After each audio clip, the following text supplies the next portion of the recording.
Hey, it's John with your inside look into the Ford F-150 Raptor. The Ford Raptor. This is a monster truck.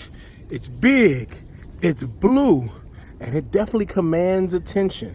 If you're in the market for a large size truck, the Ford Raptor may be the vehicle for you.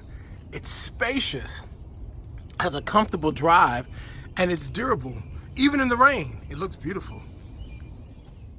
So much space in the second row of the Ford Raptor. These very comfortable leather and blue suede combo seats are so spacious. You get a pillow and blanket, you can pretty much go to bed back here. And there's plenty of power as well. There's also durable mats on the floor in case you got mud and junk and debris from all your outdooring. Extremely spacious and comfortable front cabin. Well designed, more durable mats, blue and suede, leather combo seats with the Raptor logo right there behind you. A truck this high, you're gonna need a step-up support.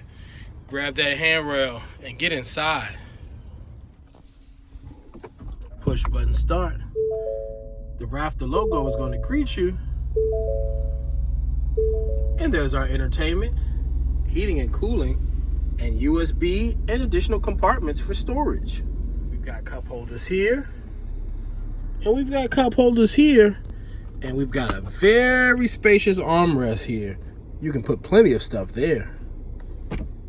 Very big glove compartment.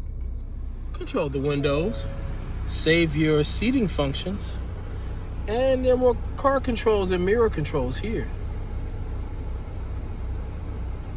Plenty of additional cargo space on your doors, and great speakers and entertainment system. Internal lighting and auxiliary controls.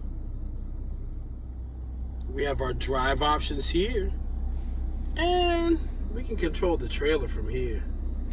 There's also the traditional dashboard and drive functions and controls on the steering wheel. The Ford Raptor. This is a dynamic truck. So the Ford Raptor has an automatic start-stop. It makes it really great on gas. I've been driving this thing for about 7 days. It had 500 plus miles on it when I got it. Still has 300 miles, but it has a nice hum. This ain't no small truck, baby. It's a real truck.